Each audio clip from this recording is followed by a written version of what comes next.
Stars of the Void, Episode 3, The Price of Mercy. The corridor was a ribbon of pale light braided through black. It did not glow so much as remember how to glow, and that was enough to guide a convoy. Engines murmured, hulls thrummed. The fleet held the kind of silent soldiers keep when they're about to test a myth. All ships, hold to tether. No heroics, Kale said. His voice rode the channel like a steady hand. The first freighter slid into the seam and sang, a note of metal thrilled by a silence that wasn't empty, but hungry. Serena watched 5 screens at once, pupils tight, mouth flat. Bell signal is clean, she said. Windows at 90 seconds. If you drift, you don't drift back. The freighter's captain whispered thanks to gods he no longer believed in. The second ship followed a fraction too late. The universe blinked. No flash. No debris. A neat geometry of absence kissed the second freighter's starboard midships and kept what it liked. The ship hiccuped, bleeding air into a wound that had never learned to bleed. Seal it, Kale said. The rescue cutter was already moving. On Serena's map, the corridor edge rippled like fabric disturbed by a hidden hand. A new glyph appeared, delicate as frost. Her heartbeat slowed and then leapt. Kale, someone braided false consent into the bell. Across Verelia's orbit, the erasure's map pulsed once, and fine red threads ran from the planet like capillaries under glass. The convoy captains began to pray in a dozen dialects. Kale did not pray. He eased the cutter between ship and seam, placing his hull in the path of a force that dismissed matter as impertinent. Back us out, he said, quietly. The red threads brightened, and high above the palace, something watched the corridor the way a surgeon watches a shaking hand. Tribunal. The observatory was colder than last night. The Queen stood beneath drifting star charts that chime when they pass through one another. Courtiers lined the gallery, dressed like knives, pretending to be flowers. Justin Verrill wore his grief like a polished breastplate. One freighter wounded, he said, solemn and useful. Merciful luck, Majesty. Next time your charity will cut deeper. Kale faced him without speaking. Serena stood at his shoulder, a shadow with bright eyes. The erasure warned us, Justin continued. Corridors of mercy. Mercy presumes control.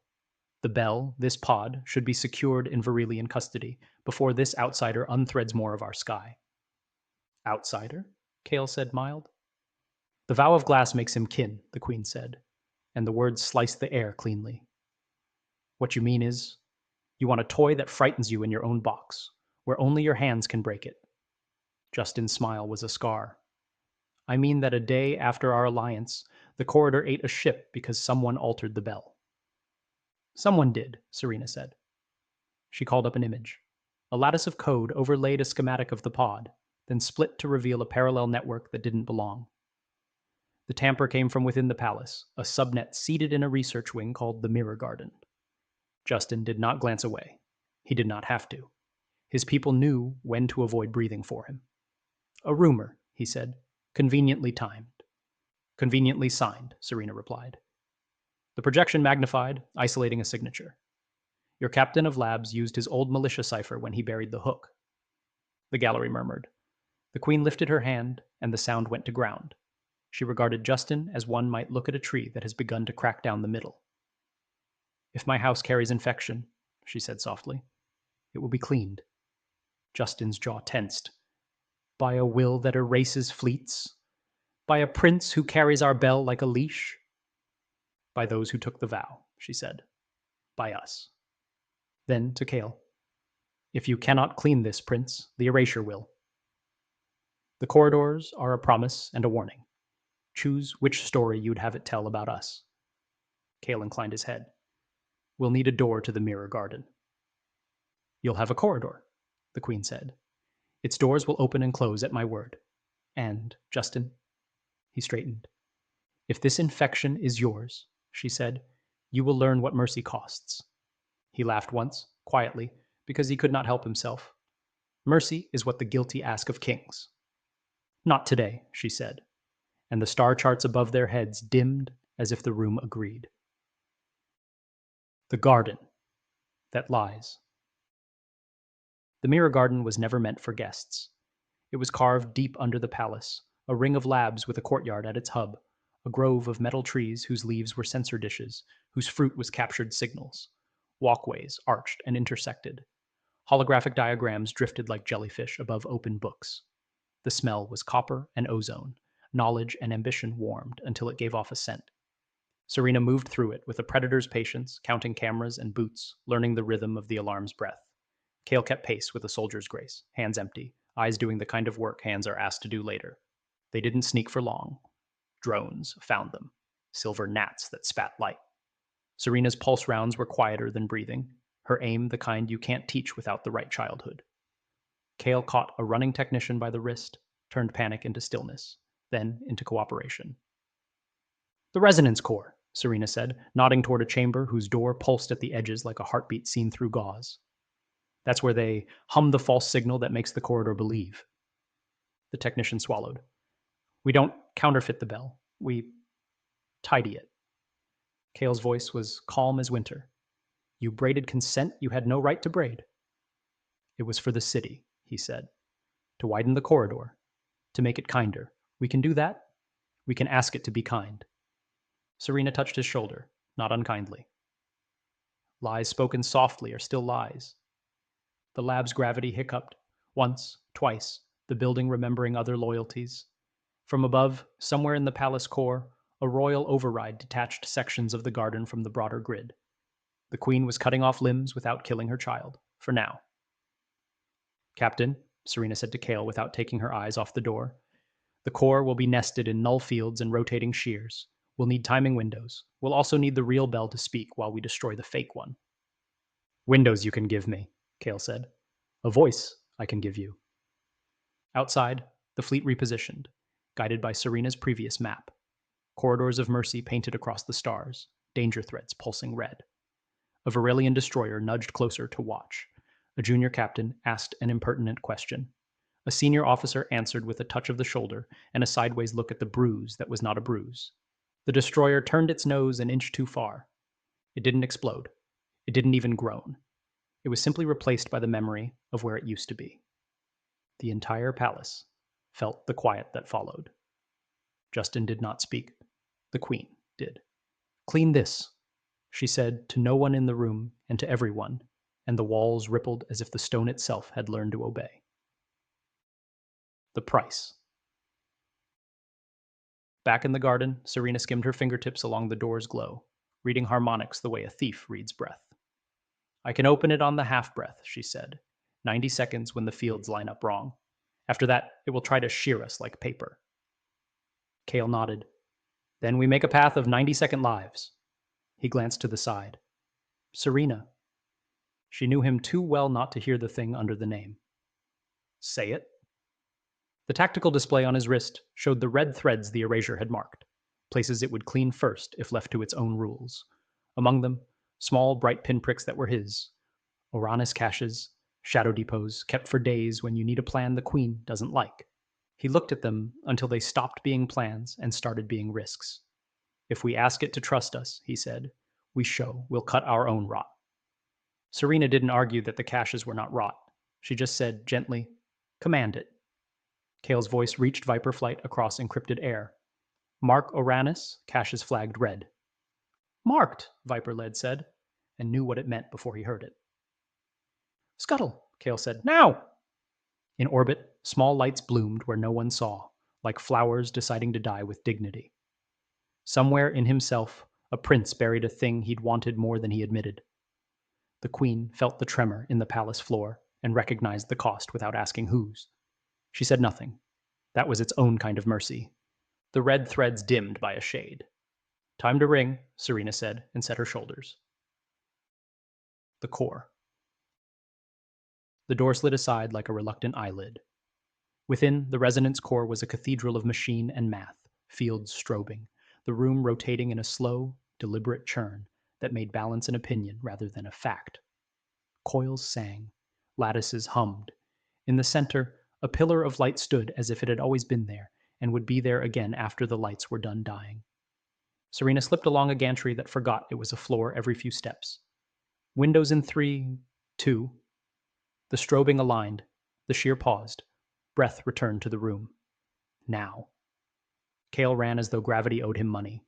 He planted the first charge low, the second high, the third in a place that would make engineers weep and understand. Drones woke, sleek, confident, angry. He met them with economy, breaking what could be broken, ducking what insisted it couldn't. Next window, Serena said. He crossed the seam as the field's teeth snapped behind his heel and found it almost funny. Core harmonics adjusting, Serena murmured. It's learning. Then we be done before it graduates, Kale said. He set the last charge and turned to the pillar. Up close, the light wasn't light. It was consent grated into a puree and fed to the corridor in sips. False yeses, sung in a voice borrowed from the bell. He placed his hand on the edge and felt guilt enter his bones. For a moment, the machine believed him. It thought he meant to help it be kinder. It thought kindness was the problem to be solved. Serena's voice broke the thought. On my mark, ring. Ready? She reached for the pod, not with hands, with the part of her mind the pod had touched when it taught her how to think in circles. The bell warmed under her imaginary palm. In the corridor outside the ship, tetherbuoys lit with a shock of recognition. Ring, she said. The bell sang, and the core stuttered in surprise. 90 seconds, she said tightly. Charges live in 60. Walk the seams. Kale walked. The room tried to remove his feet. He kept them by will, and because there are days when a prince refuses to arrive at his death barefoot. Drones swarmed again. Serena shot them with quiet efficiency and disrespect for their self-esteem. The core wound itself higher, angry now, the way a lie hates being outsung. 30, she said. 20. 10 dash. Jump, Kale said, and did, and the seam closed like a jaw-biting air. He hit the far platform in a slide that cost skin, came up on a knee, breath tight, smile under it without invitation. Out, Serena said. Now! They ran. The door shut behind them on a brightness that did not belong in rooms. The charges went home all at once. The core's song collapsed into a cough, then silence, then something that wasn't quite a scream, but made the walls want to curl in on themselves. The corridor map in Serena's mind restitched. The red threads loosened like a knot that has been given a reason to let go. Above, in the palace, the queen felt the garden shift its weight from her shoulders. Justin felt it too, and knew what it meant for his plan that depended on a lie shaped like a prayer. The coup that wasn't. It moved while the core died. Doors that had been told to be loyal were told to be loyal twice. Guards who wore masks all year took them off. Justin walked with quick patience toward a private bay where a shuttle had been fattened for flight and indifference. Along the way, he passed men who owed him favors and asked them to remember later, and they agreed, because later is an easier word than now. In the throne gallery, the queen stepped onto a dais and gave the room her full attention. Our vow is operational, she said. Those who wish to test whether it is also sentimental should do so in open light. No one did. A few thought about it very hard and found their mouths full of sand. A blooded cousin of Justin's tried to rally the gallery of glass. The royal guard took his wrist and escorted him out with such overwhelming courtesy he could not remember the beginning when they reached the end. The queen allowed herself one breath that went all the way down. She closed her eyes and opened them with less fog in them. Bring me the prince, she said, and the palace rerouted its veins. Exit wound.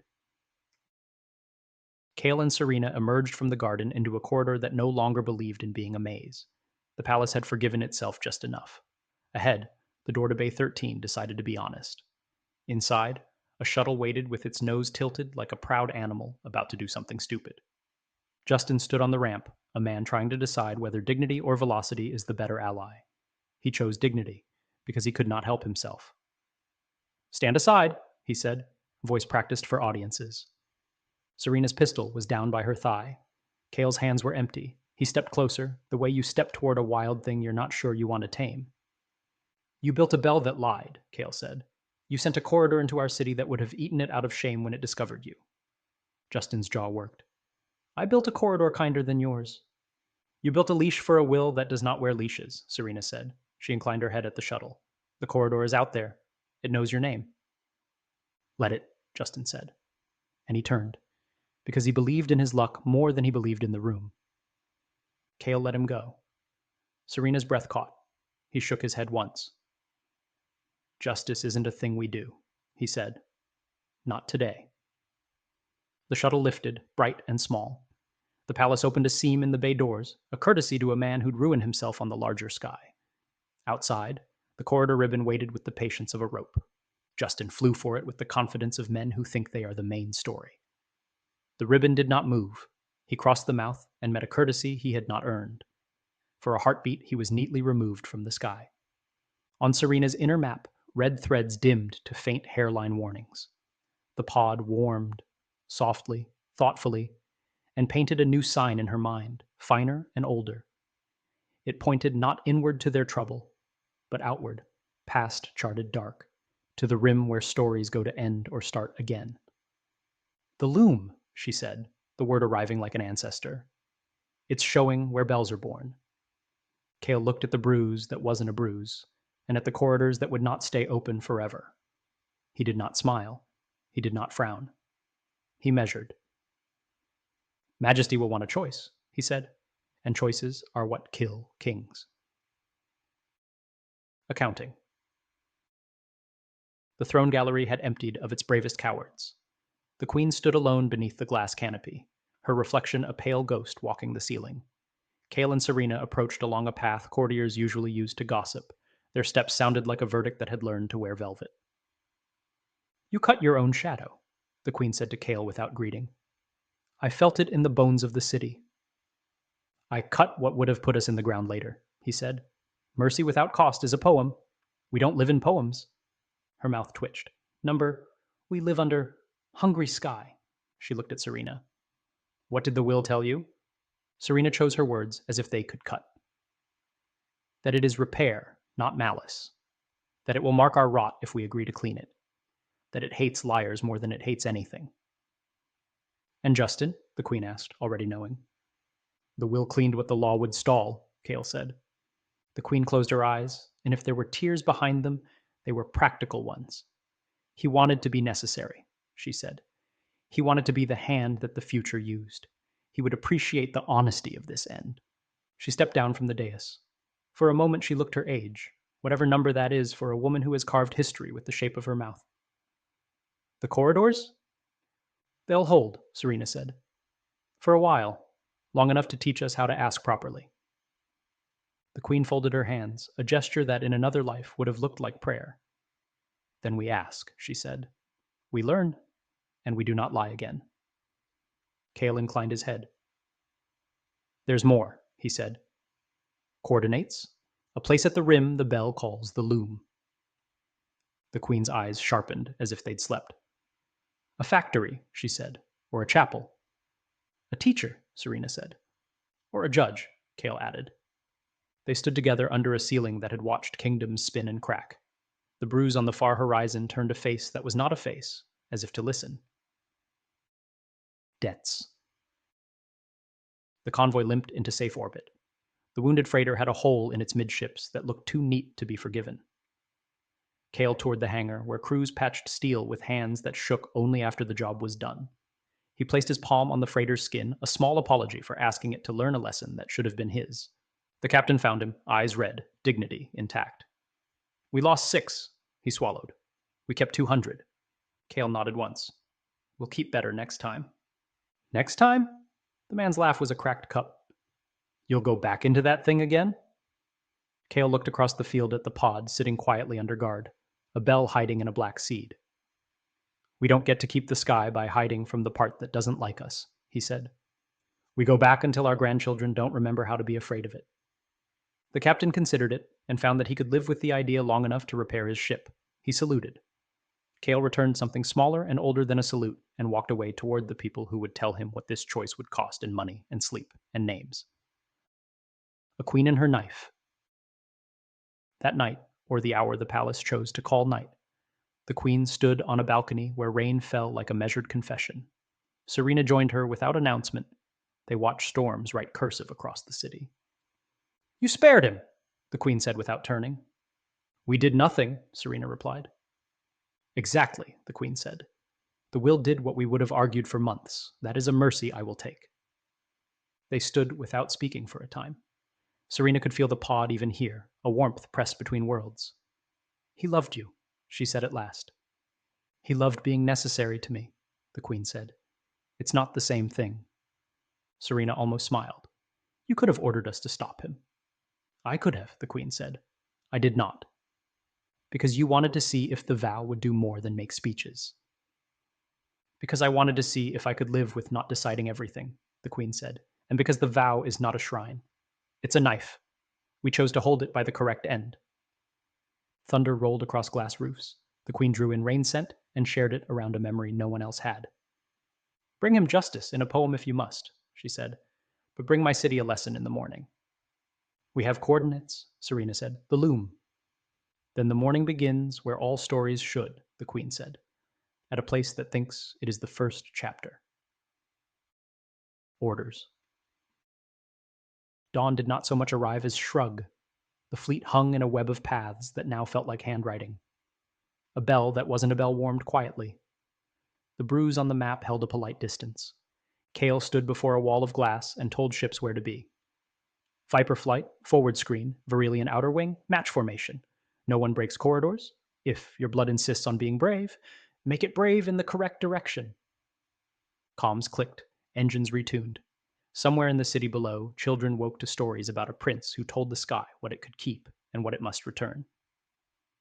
Serena appeared at his shoulder with a small box that belonged to another century. For luck, she said. He opened it. Inside lay a coin so worn it had become a circle of intention.